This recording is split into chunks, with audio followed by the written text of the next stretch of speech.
আমরা বলছিলাম যতই ভগবান থেকে দূরে সরে যাব ততই দুঃখ কষ্ট।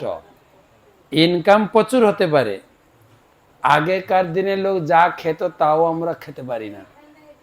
আমি শুনেছি আমার দাদু নাকি এক বালতি ডাল আর 50টা লুচি খেত। এখন দুটো লুচির পরে আরেকটা লুচি দিলে তেল,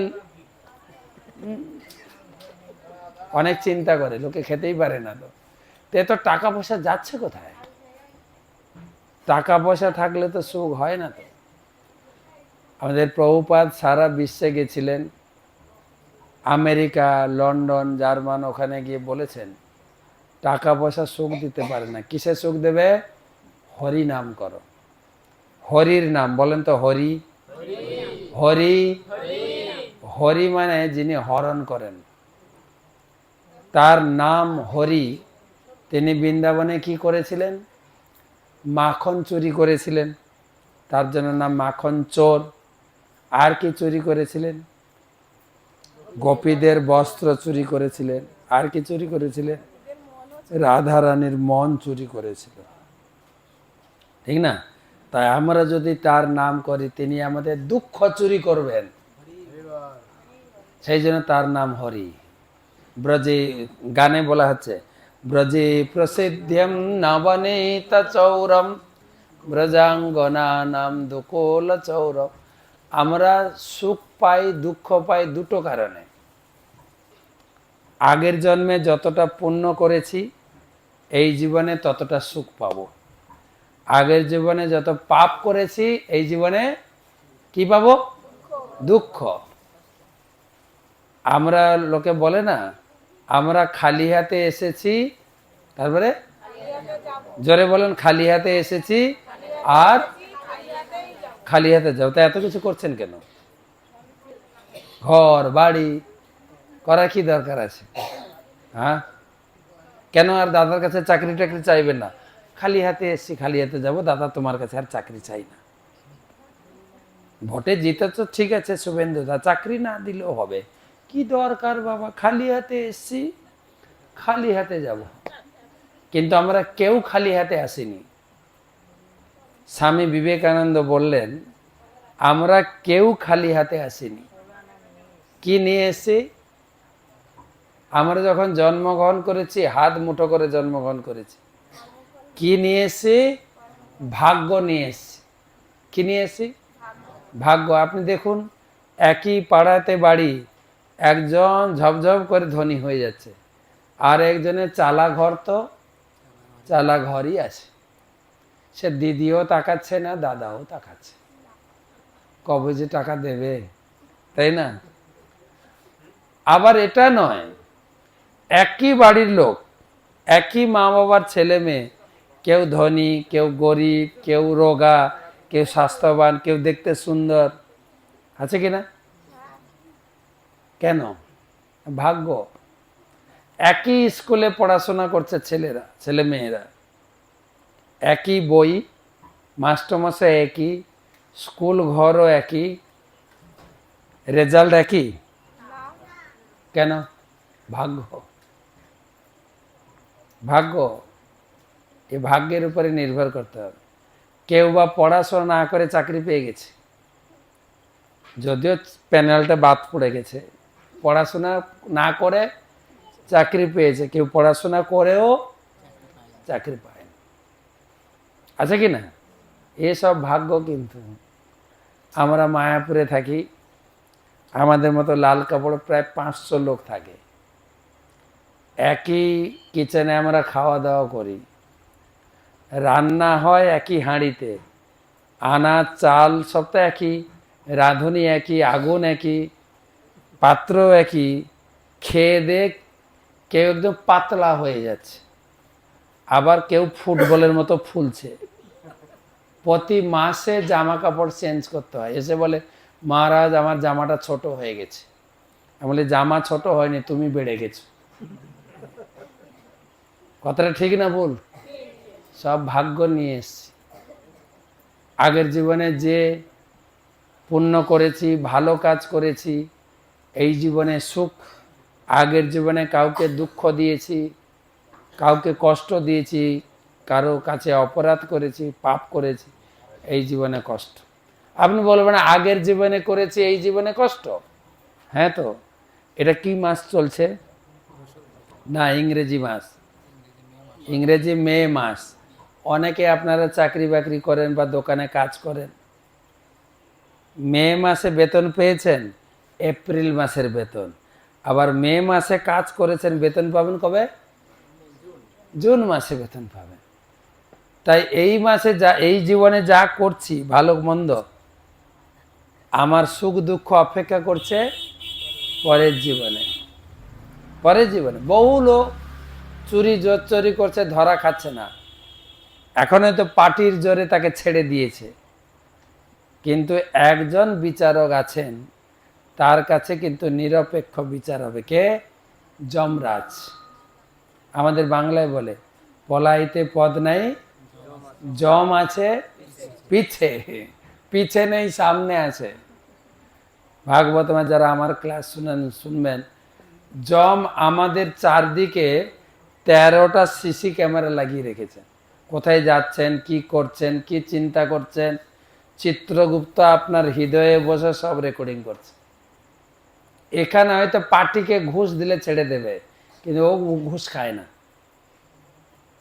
শুধু দিদিরা বছরে একবার ওনার নাম নেয়। নাম নেন আপনারা?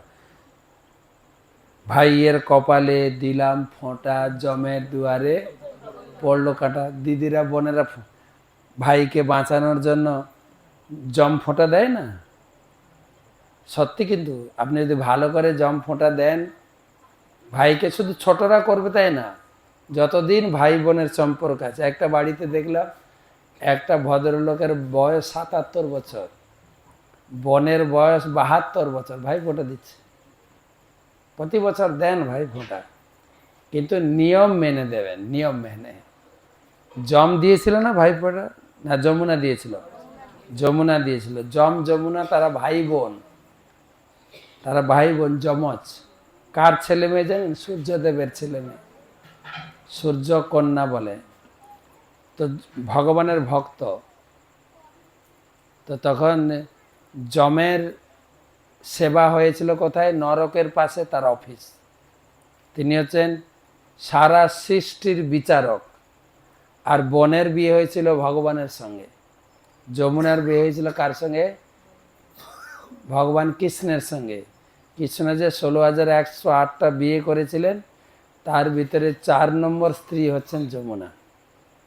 প্রথম স্ত্রী হচ্ছেন রুক্মিণী, দ্বিতীয় স্ত্রী জাম্ববতী, তৃতীয় স্ত্রী সত্যভামা, চতুর্থ স্ত্রী হচ্ছে এই যমুনা বা কালিন্দী।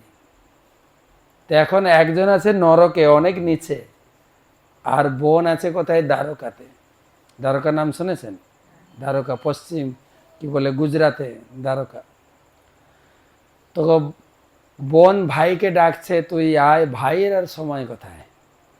ভাই তো কত লোক মারা যাচ্ছে, তার বিচার করতে হচ্ছে।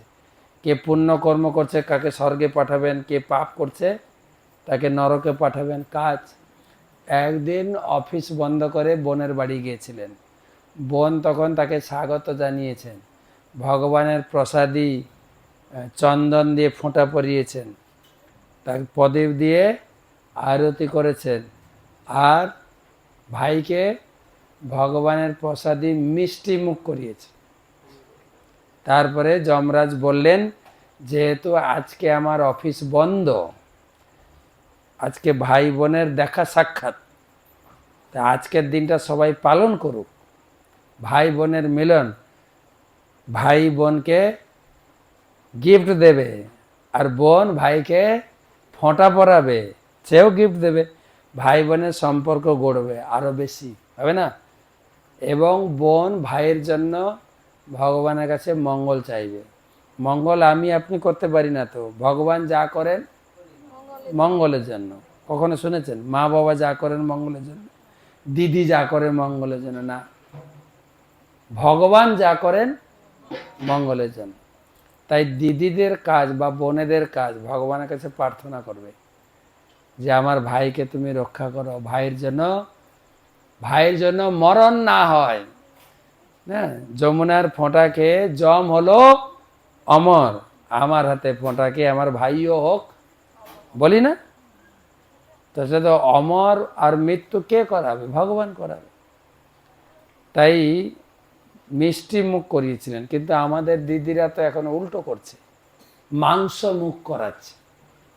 ভাই ফোঁটার দিন প্রচুর পরিমাণে দিদি বোনেরা মাংস কিনে খায়।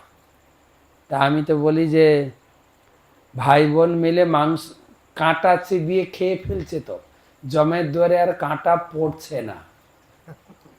তাই ভাই তো জমের দুয়ারে যাবেই, তার সঙ্গে দিদিও যাবে, তার সঙ্গে মা বাবাও যাবে,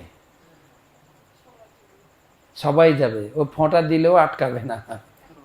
যদি নিয়ম মেনে করেন, ওই দিনটা নিরামিষ খান, একটা দিন নিরামিষ খেলে হবে না।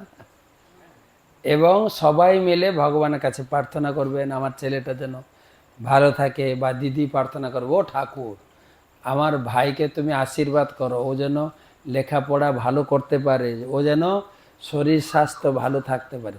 ওই দিন দিদি বোনের হাতে ক্ষমতা আছে, কিন্তু যা ভগবানকে প্রার্থনা করে ভাইয়ের জন্য ভগবান দেবে, কিন্তু নিয়ম মেনে করতে হবে। তা না করে যদি উল্টো পাল্টা খাওয়া দাওয়া করি তাহলে হবে না। শুভ কাজ, ভগবান যমরাজ বললেন তোমার জলে স্নান করবে আর বিষ্ণু পূজা করবে। তোমার জলে মানে যমুনা, আমাদের যমুনা কাছে আছে। কোথায় আছে? এই যে গঙ্গা, এই গঙ্গা যমুনা একসঙ্গে চলছে, শাস্ত্রে লেখা আছে। আপনি যদি পূর্ব পাড়ে স্নান করেন আপনার স্নান হবে গঙ্গা, আপনি যদি পশ্চিম পাড়ে স্নান করেন আপনার স্নান হবে যমুনা। এই প্রয়াগ স্নান গেল না গত বছর, তিনটা নদীর মিশ্রণ ত্রিবেণী, কি কি? গঙ্গা, যমুনা, সরস্বতী। সরস্বতী অভিশপ্তা ছিল, ওই ত্রিবেণীর পরে সরস্বতী পাতালে চলে গেছে, সরস্বতী এই জগতে আর নেই। বাকি আছে দুটো নদী, কি নদী? গঙ্গা আর যমুনা, ওই একসঙ্গে বইছে, একসঙ্গে। তো ওই দিন গঙ্গা স্নানে না যেতে পারলেও ঘরে থাকেন, শুদ্ধ বস্ত্র পরবে ভাই বোন, একটু চন্দনের টিকা লাগাবে কপালে, তারপরে আসনে বসে পূর্ব দিকে মুখ করে বসে ভগবানের যে যে চন্দন গুলাবে ভগবানের চরণে একটু লাগাবে, সেই চন্দন ভাইয়ের কপালে ফোঁটা লাগাবে। এই ছড়া বলতে বলতে ভাইয়ের কপালে, ভগবান আপনার প্রসাদী চন্দন ভাইয়ের কপালে লাগাচ্ছি, আমার ভাই হয়ে যাক অমর, ভাইকে তুমি আশীর্বাদ করো, তবে হবে। বিবেকানন্দ যখন তপস্যায় সিদ্ধি লাভ করে এলেন না, তিনি বললেন তার গুরুদেব, বিবেকানন্দের গুরুদেব, সে কি গো আপনার তাও জানেন, কে? রামকৃষ্ণ ঠাকুর এসে বললেন, গুরুদেব আমি সিদ্ধি লাভ করে এসেছি, আমি কিছু লোকের মঙ্গল করব। গুরুদেব কি বলে? সে কি রে নরেন, তুই তা করে কথা বলতেন রামকৃষ্ণদেব, সে কি রে নরেন, তুই কি জগতের মঙ্গল করবি? মঙ্গল তো করবে গোবিন্দ, গোবিন্দ যদি মঙ্গল করে তবে করবে, তুই কারো মঙ্গল করতে পারিস না, রামকৃষ্ণদেব বলেছেন।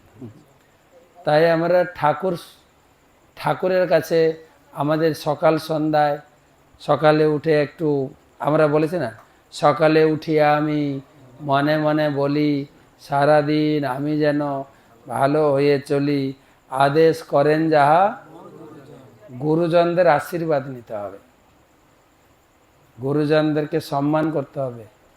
আর আমাদের ঘরে যে ঠাকুর আছে, রাধাকৃষ্ণ ঠাকুর, চৈতন্য নিত্যানন্দ ঠাকুর, পূজা করেন, ঘরে যা ফুল পাবেন পূজা করবেন, হাত তালি দিয়ে হরিনাম করবেন। সত্যযুগে ছিল ধ্যান, জঙ্গলে গিয়ে মানুষ ধ্যান করত।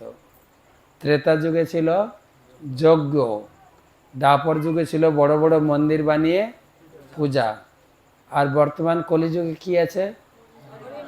হরিনাম। কিভাবে? হাত তালি দিয়ে।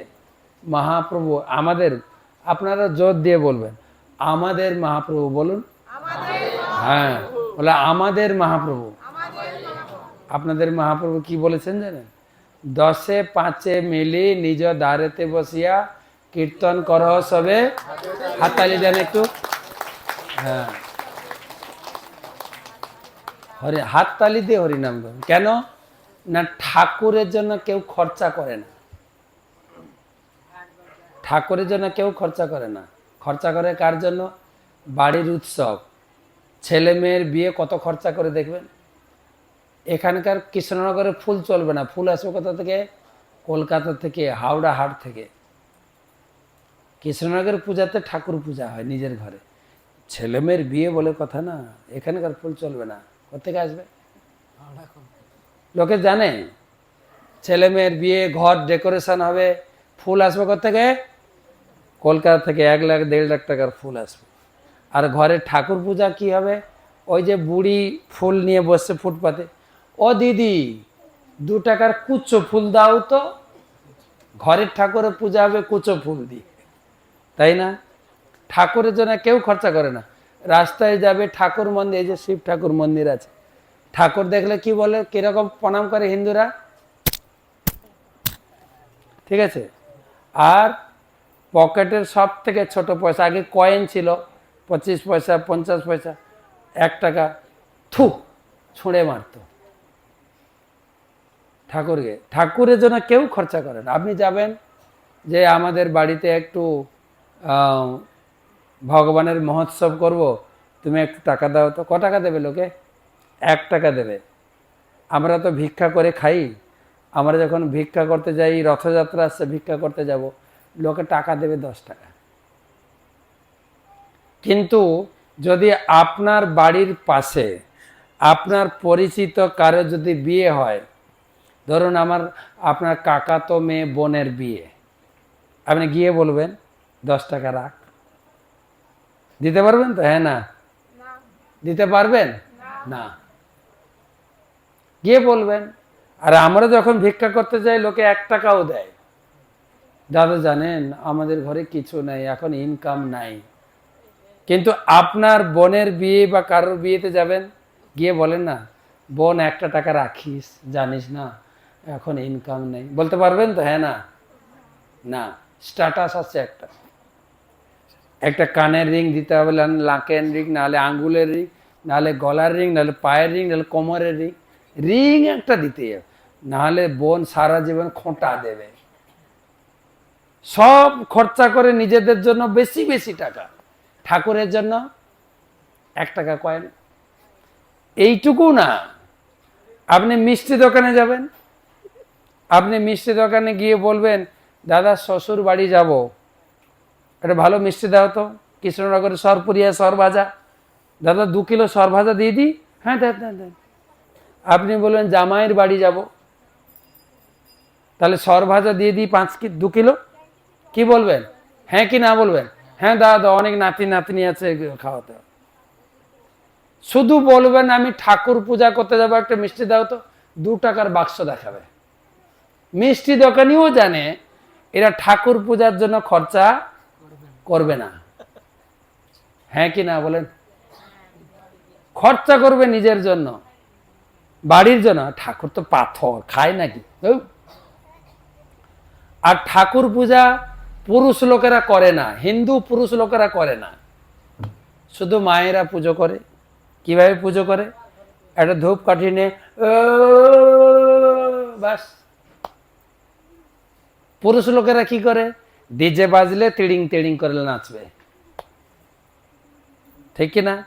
আর পুরুষ লোকেরা শুধু নিউজ দেখে আর পেপার পড়ে। দেখবেন রিটায়ার্ড হয়ে গেছে, ঘরে একটু হরিনাম করুন না, দোকানের পাশে বসে তাস খেলছে, ঠিক কিনা বল? কেন? ঘরে থাকলে মুখ খোঁটা দেবে তো, বুড়োটা বসে আছে কিছু কাজ করে না, সেই ভয় এখন বাইরে।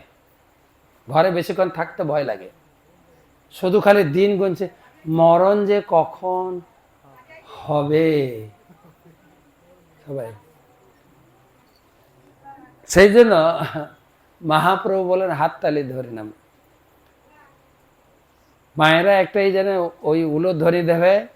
আর পুরুষ লোকেরা, আমার এই আগের ইলেকশনে, লোকসভা ছিল না ইলেকশনে, এটা তো বিধানসভা গেল, লোকসভা ইলেকশনে আমার এক বন্ধু আমাকে ফোন করেছে, বলছে আরে মহারাজ তুমি কোথায় আছো? আমি বলি মন্দিরেই আছি। আরে তোমরা ভাই ভালো আছো, আমাদের টেনশনে এখন মাথা ঘুরছে। বলছে কেন? বলছে ইলেকশন চলছে। বলে তুমি কি ভোটে দাঁড়িয়েছো? তুমি এমএলএ না এমপি কোনটা? বলে কিছুই না। তো তোমার মাথা গরম কেন? তখন ও বলছে ওর হিস্ট্রি, তখন বলছে তোমরা সাধু লোক, তোমরা এগুলো বুঝো না। যে কি? বলছে ক ক র র ম ম গ গ। বলছে মানেটা কি? বলে তুমি রামায়ণ পড়বে, রামায়ণে দেখবে রাম রাবণকে মেরেছিল। র র মিলছে কিনা? রাম কাকে মেরেছিল? রাবণকে। তো ভাগবত পড়বে, কৃষ্ণ কাকে মারলো? কৃষ্ণ। ক ক মিলছে না? ক ক। যারা পড়াশোনা করছো ইতিহাস, মহাত্মা গান্ধীকে কে মেরেছিল? গডস, নাথুরাম গডস। তাহলে গ গ মিলছে। প্রথমটা কি ছিল? র র, তারপরে ক ক, তারপরে গ গ। তারপরে কয়েকদিন আগে টিভিতে নিউজ দেখলাম যে আমেরিকার প্রেসিডেন্ট ছিল ওবামা, ওসামাকে মেরে দিল। ও মিলে গেছে। কি কি মিলল? র র, তারপরে ক ক, তারপরে গ গ, তারপরে ও ও। এখন তো টেনশন আছে মমতা আর মোদি, কে যে কাকে মারে। ঠিক না? শুধু টেনশন। লোকে, পুরুষ লোকেরা ওইসব দেখে, শুধু ধর্ম করে না, তো ধর্ম করছে না। তো সেই জন্য কমপক্ষে মায়েরা আছেন আপনাদের এই জায়গা নদিয়া জেলা, নিত্যানন্দ প্রভু নামের হাট খুলেছেন। নদিয়া গদ্রুমে নিত্যানন্দ মহাজন, পাতি আছে নাম হট্ট জীবের কারণ। সারা বিশ্বের লোক নদিয়াতে বাস করছে। আপনাদের গর্ব হওয়া উচিত। আমরাও সব অন্য জায়গার লোক এসে এখন আপনাদের জেলাতে বাস করছি, ঠিক আছে? কিন্তু আমাদের জেলাতে বাস করেও, আমরা বাংলায় জন্মগ্রহণ করেও আমাদের ধর্মটা ভুলে গেছি। তাই ধ্যান তপস্যা কিছু করতে হবে না। কি করতে হবে? হাততালি দিয়ে হরিনাম করবেন। করবেন? করবেন? হাততালি দিয়ে করবেন? সবাই সবাই করবেন। হরে কৃষ্ণা হরে কৃষ্ণা, সবাই হাততালি, সবাই সবাই। কৃষ্ণ কৃষ্ণ হরে হরে, হরে রামা হরে রামা, রাম রাম হরে হরে, হরে কৃষ্ণ হরে কৃষ্ণ। বলুন কৃষ্ণ কৃষ্ণ হরে হরে,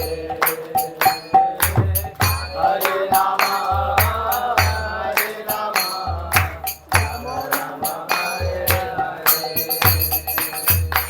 হাততালি দিচ্ছেন তো?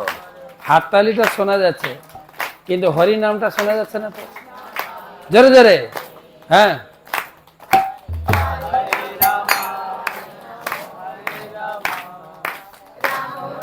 হ্যাঁ, এই যে আওয়াজ আসছে। আরেকবার, হ্যাঁ। হরে কৃষ্ণ হরে কৃষ্ণ, মাতাজি হাততালি, হ্যাঁ।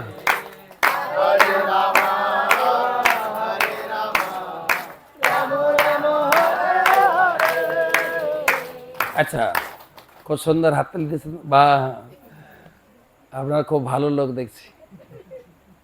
ভালো লোক তো, মহাপ্রভু জন্মগ্রহণ করেছিলেন না। আর একটা কথা হচ্ছে, আমার প্রশ্ন হচ্ছে হাততালি দেবেন কেন? মুখে গাইলে হবে না? না, মুখে গাইতে পারবেন না যদি আপনার শরীরে অনেক পাপ থাকে।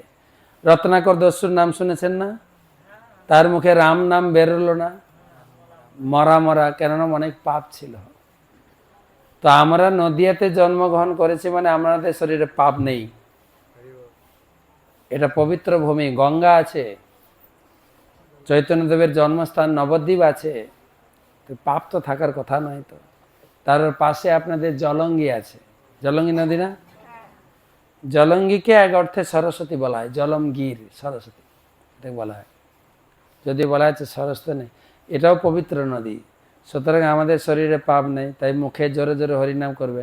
আর যদি মুখে হরিনাম না বেরোয় তখন বোঝা যাবে পাপ আছে। এবার প্রশ্ন ছিল হাততালি দেবেন কেন? আমি বলেছি আগে যে আমাদের জীবনে সুখ দুঃখ আসে কোথা থেকে? আগের জীবনে কতটা পাপ পুণ্য করেছি, বলেছি না? তো আমি কতটা পাপ পুণ্য করেছি, কতটা আমি এই জীবনে সুখ দুঃখ পাবো, আমার শরীরেই লেখা আছে। যেরকম কোনো ইঞ্জিন বানায় না, ইঞ্জিনিয়ার শরীরে ইঞ্জিনের নাম্বার, চ্যাসিস নাম্বার সব লেখা থাকে কেন? তো আমার শরীরেও লেখা আছে আমার কপালে কত পাপ আর কত পুণ্য আছে আর কত সুখ পাবো। কোথায় লেখা আছে জানেন? এটা হচ্ছে কপালে, আরেকটা আছে হাতে। হাতে লেখা আছে, কে পড়তে পারবে? আমরা পড়তে পারবে না, কিন্তু আমার হাতে কত কি লেখা আছে কে পড়তে পারবে? জ্যোতিষী। জ্যোতিষী তারা পড়াশোনা করেছে, এটা একটা গাণিতিক হিসাব, গণিত হিসাব ফেললে ওরা বলে দেবে, এটা একটা শাস্ত্র শিক্ষা। তো জ্যোতিষী হাত দেখে বলে দেয় তোমার কপালে টাকার যোগ আছে, তুমি একটু সাবধান থাকো, টাকা তোমার আসবেই। এটা তো শুনে খুশি হয়, কিন্তু উল্টোটা যখন বলবে সাবধান থাকো তোমার ফাঁড়া আছে, তখনই ভয় খেয়ে যায়, তাই তো? যে দাদা তাহলে ফাঁড়াটা কাটাবো কি করে? কি দেয়? কি দেয়? পাথর পরো। এটা পাথরের দাম দেন, অরিজিনাল পাথর 15,000 20,000 টাকা দাম। যদি পাথর পরেনও, দেখবেন অনেক লোক কত আংটি পরেছে, আঙ্গুলের জায়গাই নেই। হ্যাঁ, একটা স্ত্রীকে বশ করার জন্য, একটা ব্যবসা করার জন্য, একটা ভোটে জিতার জন্য সব আংটি পড়ছে। বলছে অরিজিনাল যদি পাথর কিনে পরেন, জীবনের যা দুঃখ 30% কাটবে, বেশি কাটবে না, ঠিক আছে? কিন্তু অনেকে বলে গ্রহ পূজা করো, বলে না নবগ্রহ পূজা, তোমার শনি দশা লেগে গেছে, শনি পূজা করে না লোকে, করলে 60% দোষ কাটবে। কিন্তু যদি হাততালি দিয়ে হরিনাম করেন, কত কাটবে? 99% দোষ কেটে যাবে। আপনার খরচা নাই, কিন্তু সকাল সন্ধ্যা যদি লজ্জাও লাগে দরজা বন্ধ করে হাততালি দেবেন, দরজা বন্ধ করে। এটা আপনারা বিশ্বাস করুন না করুন। এখন বলবেন আমরা উন্নত শিক্ষা লাভ করেছি, আমরা এগুলো মানি না। না মানলেও, মানলে ঠাকুর, না মানলে আপনি মানতে পারেন। আমরা শাস্ত্র থেকে বলছি, আর আমরা পেয়েছিও। আজকে সারা বিশ্বের মানুষ, আমেরিকান লোকের কি অভাব ছিল, আমরা তো 2 টাকা ইনকাম করার জন্য ঝান্ডা নিয়ে ঘুরছি। এতদিন মহামিত্রের পিছনে ঘুরছিলাম ঝান্ডা নিয়ে, এখন অন্যজনের লোকের পিছনে ঘুরবো, কারণ উনি আর নেই। কি হচ্ছে? ওর পিছনে ঘুরলে 5 বছর ঘুরবেন, তারপরে আবার দুঃখ কপালে। সেই জন্য রাখে হরি, এটা আমরা ছোটবেলা থেকে শিখেছি, রাখে হরি মারে কে। যখন কুরুক্ষেত্রের মাঠে যুদ্ধ হচ্ছিল, যুদ্ধ হবে, ঠিক আছে, তো কৃষ্ণের পিসিমা কে ছিল জানো? কে? কুন্তী দেবী। কৃষ্ণ পিসিমার কাছে গেছেন, পিসিমা তোমার 5 ছেলেকে দাও, আমি যুদ্ধে নিয়ে যাব। কোনো মা চান কি আপনার ছেলে যুদ্ধে যাক? বলছে না রে, আমি তো দেবো না। তা আবার একটা মাগলে হতো, কটা মাগছে? 5টা। আমি দেবো না। বলছে কি পিসিমা, আমি তোমাকে কথা দিচ্ছি 5টা নিয়ে যাব, 5টা ফেরত দেবো। বলে সত্যি বলছো? বলে কাগজে সই মারো, তারপরে দেব। সই মেরেছেন, ফেরত দিয়েছেন কিনা? দিয়েছেন। তো যুদ্ধ হচ্ছে অর্জুনের সঙ্গে কর্ণের, অর্জুনের সঙ্গে কর্ণ। কর্ণর একবার রথের চাকা মাটিতে পুঁতে গেল, তখন রথ থেকে নেমে চাকা তুলছে। অর্জুনের ড্রাইভার বলছে মালিক এখনই কর্ণকে মারো। ড্রাইভারকে? কৃষ্ণ। বলে এটাই সুযোগ, মারো ওকে। তখন কুন্তী দেবী ছুটে ছুটে এসে অর্জুনের হাত ধরেছে। অর্জুন প্লিজ কর্ণকে মারো না, প্লিজ প্লিজ প্লিজ কর্ণকে মারো না। বলছে কেন? তুমি কেন বাধা দিচ্ছ? কর্ণ আমার বড় ছেলে, কেউ তো জানে না। বলছে কি বলছো মা, কর্ণ আমাদের বড় ভাই? কি করে? তুমি একদম চরম মুহূর্তে এসে বাধা দিচ্ছ আর বলছো কর্ণ আমাদের বড় ভাই, কিভাবে? খুলে বলো। কুন্তী কি বলবে আর? কুন্তী তখন হাত ছেড়ে দিয়ে কৃষ্ণের হাত ধরেছে। কৃষ্ণ, তুমি তো জানো কর্ণ আমার বড় ছেলে। কৃষ্ণ বলছে, হ্যাঁ পিসিমা আমি তো জানি, কিন্তু বলে কিন্তু কি? তুমি কর্ণের প্রাণ ভিক্ষা দাও, কর্ণটাকে মারো না প্লিজ। বলছে তুমি আমার কাছে কটা শর্ত করেছো? এগ্রিমেন্ট কটা হয়েছে? 5টা হয়েছে, 6টা চাইছো কেন? আমি তো কর্ণকে মারবই, অর্জুন বেঁচে থাকবে। আর যদি তুমি মনে করো 5টা নেবে, তাহলে অর্জুন মরুক কর্ণ থাক, যে কোনো একজন মরবে এখানে। তুই 5টা শর্ত করেছে, তাই কর্ণকে বধ করলেন। অর্থাৎ ভগবান যা প্ল্যান করে রেখেছেন, ভগবান যতদিন আমাকে এই জগতে রাখবে ততদিন আমি থাকব। আমি চাইলে থাকতে পারবো না। যদি মৃত্যুর ডাক আসে, আপনি কৃষ্ণনগরের গবের ডাক্তার যদি ভালো না করতে পারে, কলকাতা যাবেন অ্যাপোলো, সেও যদি ভালো না করতে পারে, যাবেন কোথায়? চেন্নাই, ভেলোর। ভালো হয়ে আসবে না তো। রাখে হরি আর মারে হরি, রাখে ডাক্তার না, ডাক্তাররাও মরে। সুতরাং হরির উপরে ভরসা করেন। জীবনে 24 ঘন্টা দিয়েছে ভগবান, কমপক্ষে হরির জন্য সকালে উঠে বা সন্ধ্যায় একটু হরির নাম করি। হরি আছেন, এমন নয় যে হরি নেই। আগেকার দিনে হরি ছিল, এখন হরি নেই, না, হরি আছেন। তো আমরা ছোটবেলা থেকে শিখেছি, ছোটবেলায় মা আমাদের শিখিয়েছেন। সেই মধুসূদনের কাহিনী শুনেছেন না? মধুসূদন একটা বিধবার একটা ছেলে ছিল। ও স্কুল যেতে জঙ্গল পেরিয়ে যেতে ওর ভয় লাগতো। মাকে এসে বলছে, মা আমি স্কুল যাব না। কেন যাবি না? জঙ্গলে ভীষণ ভয় লাগে। বলছে ভয় লাগবে কেন? তোর মধুসূদন দাদাকে ডাকবি। শুনে পড়েছি না? তোর মধুসূদন ডাকবি। তখন ওই জঙ্গলের কাছে গিয়ে ডাকে, মধুসূদন দাদা বলুন, মধুসূদন দাদা, জোরে, মধুসূদন দাদা, মধুসূদন দাদা। আর মধুসূদন এসে গেছেন। ও তো জানে মধুসূদন দাদা, ও তো জানে না ভগবান। বলছে ভাই তোমাকে কি সাহায্য করব?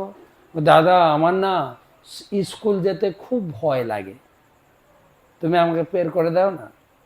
চলো। প্রতিদিন ভাইয়ের হাত ধরে গল্প করে করে স্কুলে যায়, স্কুল থেকে জঙ্গল বের করে দেয়। একদিন স্কুলে সরস্বতী পূজার ফিস্ট হবে। সব ছেলেদের বলেছে তোরা বাড়িতে জিজ্ঞেস করে আসবি, ফিস্টে এখানে আমাদের 250-300 বাচ্চা আছে, কে কি দিবি। সবাই বাড়িতে গিয়ে মা বাবাকে জিজ্ঞেস করেছে। এ মাকে জিজ্ঞেস করছে, মা স্কুলে ফিস্ট হবে, মা খুব গরিব, কিছু দেওয়ার মতো নেই বাড়িতে। মাকে জিজ্ঞেস করে, মা আমার বন্ধুরা কিছু না কিছু দেবে, স্যার বলেছে আমাকে কিছু দিতে হবে, আমি কি দেব? বলে আমাকে জিজ্ঞেস করছিস কেন?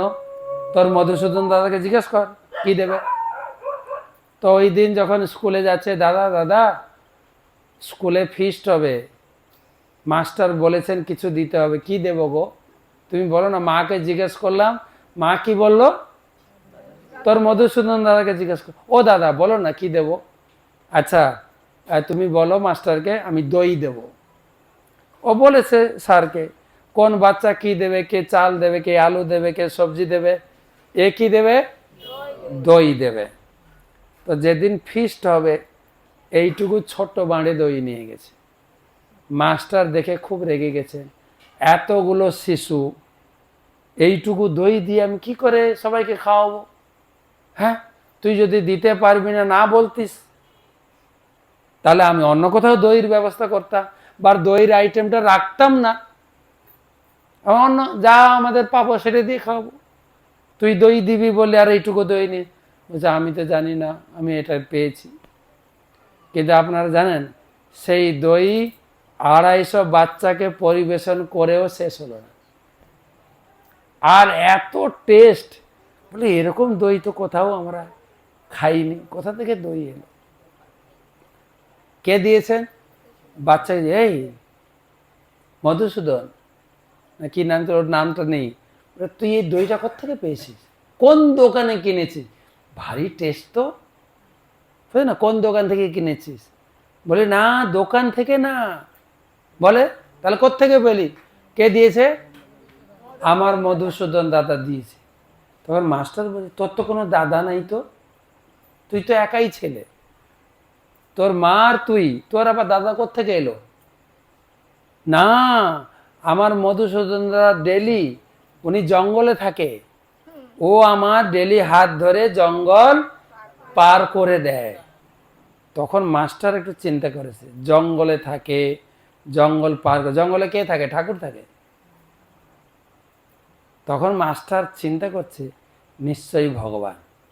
মাস্টার একটু ভক্ত ছিল, বলছে তোর মধুসূদন দাদাকে একটু দেখাবি? বলে হ্যাঁ, তো ডেলি আমাকে হাত ধরে নিয়ে যায়, চলো দেখাবো। মাস্টার এসছে ছেলেটার সঙ্গে, ছেলেটা এসে সেই জঙ্গলের কাছে এসে ডাকছে, কি ডাকছে জোরে? মধুসূদন দাদা, ও মধুসূদন দাদা, জোরে, ও মধুসূদন দাদা।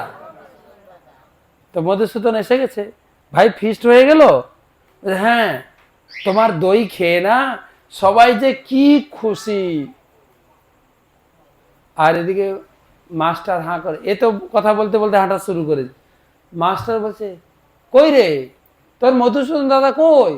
ওই তো আমি সঙ্গে দেখতে পাচ্ছ না তুমি, কই কই কই? মাস্টার দেখতে পায়নি। মাস্টার দেখতে পাবে কি করে?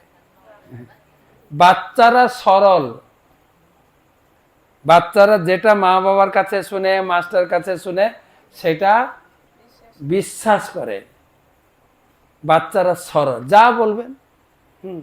একটা বাড়িতে এটা মাতাজি আমাকে ফোন করে বলছে, জানেন আমার ছেলেটা আমার নাম ধরে ডাকে। আমি কেন? আপনার স্বামীকে আপনার নাম ধরে ডাকে? বলছে হ্যাঁ। ও স্বামী বলছে, এই টুম্পা কোথায় গেলে, এদিকে আসো। ও তখন বাচ্চাটা বল, টুম্পা কোথায় গেলে, এদিকে আসো। বাচ্চারা খুব কপি করে, যা শুনবে। তাই জন্য বাচ্চারা, বাচ্চার সামনে নিজের স্বামীকেও বাবা বলে ডাকতেন, বাচ্চাকে শেখানোর জন্য। এ বাবা তুমি কোথায় গেলে, তুমি ডাকো। তো বাচ্চা ওটাকে বাবা কোথায় গেল। বাচ্চারা সরল, যেটা একবার শুনে সেটাকে বিশ্বাস করে। আমরা তাদের বিশ্বাসটাকে ভাঙিয়েছি, তাই না? তুই পরীক্ষায় ভালো রেজাল্ট কর, যদি মাধ্যমিকে ভালো রেজাল্ট করিস, দিদি তোকে মোবাইল দিক না দেখ, আমি দেবো একটা। পরীক্ষায় হয়ে গেল, তারপরে মা তুমি যে মোবাইল দেবে বলে, দিচ্ছি তো, তাড়াহুড়া করছিস কেন? আমি কি মরে গেছি নাকি? আবার 11 ক্লাস চলে গেল, মা বিশ্বাস থাকবে না, থাকবে না? আমরা করছি কিনা বাচ্চাদের সঙ্গে? তাহলে হ্যাঁ, তো সেই জন্য বাচ্চারা, তার বিশ্বাস ছিল সে মধুসূদন দাদাকে দেখতে পেয়েছে, কিন্তু আমাদের বিশ্বাস নেই। কিন্তু আমাদের বিশ্বাস নেই। এই এত কথা বলছি, ঘরে গিয়ে হরিনাম করবে, আরে দূর, মহারাজ তো মহারাজের কথা বলে গেল, আমাদের দ্বারা ওসব হয় নাকি? হ্যাঁ, এরকম বলবেন কেন? আমাদের বিশ্বাস এত নেই, কিন্তু আমাদের হিজিবিজি মাথায় ঢুকে আছে অনেক। একটা জায়গায় পাঠ হচ্ছিল, শাশুড়ি বৌমা গেছে পাঠ শুনতে, যাওয়ার সময় নদী পেরিয়ে গেছে, নদী ছিল ভাটা, হাঁটু জল ছিল। আসার সময় হয়েছে জোয়ার, ফেরার সময় শাশুড়ি বৌমাকে জিজ্ঞেস করছে, বৌমা নদী পেরোবো কি করে? বলছে কেন মা? সাধু বাবা যে বলল, যদি হরিনাম করো ভবসাগর পার হয়ে যাবে, যদি করো হরি হরি, হরি করিবে ভব পারি। হরিনাম করলে ভবসাগর পার হয়ে যাব, এই নদী পার হতে পারবো না, এই যে সাধু বাবার কাছে শুনে এলাম। তখন শাশুড়ি বলছে, চুপ! শাশুড়িকে জ্ঞান দেয়। বৌমা ভালো কথা বলছি, শোনো, যেখানকার কথা ওখানে রেখে দিয়ে আসবে, ঘরে নিয়ে আসবে না, ঠিক আছে? বৌমা হরি হরি করে নদী পেরিয়ে গেল, শাশুড়ি ডুবি মরে গেল। আমাদের বিশ্বাস খুব কম, হাজার কথা শুনলো দূর ছাড়, কিন্তু বাচ্চারা যেটা শুনে তাই তার সামনে ভগবান দর্শন দিয়েছে। তাকে যেরকম শিখিয়ে দেবেন সেরকম করবে, ছোটবেলা থেকে যা শেখাবেন সেটাই ও শিখবে, সেটাই আমাদের কর্তব্য। বিশেষ করে মায়ের দায়িত্ব বেশি, বাচ্চাদেরকে কি শেখাবো কি শেখাবো না। ঘুম থেকে উঠে শেখাতে হবে যে বাবা মাকে প্রণাম কর, ঠাকুমাকে প্রণাম কর, কিন্তু বাচ্চাকে শেখাতে পারবেন তখন যদি আপনি নিজে করেন। যদি মেয়ে আপনার মুখের উপর তর্ক করে, হ্যাঁ, তখন আপনি বলবেন তুই জানিস না বড়দের মুখের উপরে তর্ক করতে নেই। মেয়ে কি উত্তর দেবে জানো? হ্যাঁ, তুমি যে দাদু দিদার সঙ্গে সবসময় ঝগড়া করো, দেখি না নাকি আমি? তাই মা বাবাদের কত সাবধান থাকতে হবে। বইতে লেখা আছে, গীতাতে লেখা আছে, শুধু ধর্মের বই বলে কাগজ মুড়ে রেখে দিলে হবে না। তাই দুটো কাজ করতে হবে কলিযুগে, মহাপ্রভু শিখিয়েছেন, বল কৃষ্ণ, ভজ কৃষ্ণ, কর কৃষ্ণ শিক্ষা। কৃষ্ণ পূজা করবেন, হাততালি দিয়ে কৃষ্ণ নাম করবেন, আর কৃষ্ণের শিক্ষা গীতা পড়বেন। বাড়িতে গীতা আছে না? গীতা আছে কি নেই? পড়েন, লাল কাপড় দিয়ে মোড়া আছে। যখন বাড়িতে কেউ মরতে যাবে তখন গীতাটা ছুঁয়ে দেবে। এইটা হচ্ছে হিন্দুদের কাজ। গীতা পড়ুন, গীতাতে লেখা আছে, গীতা পড়লে আপনি আনন্দে থাকবেন, গীতা পড়লে আপনি সুখে থাকবেন। টাকা পয়সা সুখ দেবে না, মনে সুখ থাকলে সব সুখ থাকবে। আপনি যদি মনে করেন ভগবান আমাকে যেরকম রেখেছেন, যা আমাকে ঘর দিয়েছেন, যা আমাকে সংসার দিয়েছেন, যা আমাকে ইনকাম দিয়েছেন, তাতেই সুখে থাকবেন। আর যদি দেখে শুনে জ্বলেন, ওই বাড়িতে বৌমা তো চাকরি পেয়ে গেল, আমারটা, ওর দোতলা হয়ে গেল, আমারটা। সেজন্য বলে না, যত দেখবি জ্বলবি, লুচির মতো ফুলবি, সুখ আর হবে না। নিশ্চিত থাকেন ভগবান যা দিয়েছেন সেটাতেই থাকবো, তাতেই আমার সংসার চলে যাবে। সংসার চলবে না এমন না, জন্ম দিয়েছেন যিনি, আহার যোগাবেন তিনি। সরকার লক্ষ্মীর ভান্ডার দিক, আর আয়ুষ্মান দিক, বা আর কি অন্নপূর্ণা ভান্ডার দিক, বা নাই দিক, আমার খাবার ভগবান দেবেন। সরকার দিচ্ছে বলে আমরা নিচ্ছি, কিন্তু সরকারের ওই ভান্ডারের উপরে আমরা কেউ নির্ভর করি না। যদি দেওয়া বন্ধ করে দিয়ে আমরা গলায় ফাঁসি দেবো নাকি? বলেন। সবাইকে ভগবান দিয়েছেন খাবার, আপনার যা খাবার ভগবান দিয়েছেন, হিসাব করে দেখেন, কাউকে কম দেননি। যা আপনার খাবার ভগবান দিয়েছেন, ওতে যদি শান্তিতে থাকেন খুব খুশিতে থাকবেন। আর যখনই লোকের সঙ্গে প্রতিযোগিতা করতে চাইবেন, ওর দোতলা হলো আমার কি হবে, ব্যাস তখনই দুঃখ হবে। গীতায় শিখাচ্ছেন ভগবান। তো যে যে পরিস্থিতিতে আমরা সুখে থাকি, আর কি করবো, হাততালি দিয়ে হরিনাম করবো, খরচা নেই তো, হাততালি দিয়ে। এখন প্রভু একটু হরিনাম করবেন মাইকে, সবাই একটু আমরা হাততালি দিয়ে গাইব, দিয়ে আমাদের শেষ করব। তবে খেয়ে দিয়ে বাড়ি যাবেন সবাই। খাওয়াবে কিনা যাই না, খাওয়াবে তো নাকি? খাওয়াবে, হ্যাঁ, সেই জন্য তো এসছি, তাই না? হ্যাঁ, তো রেডি।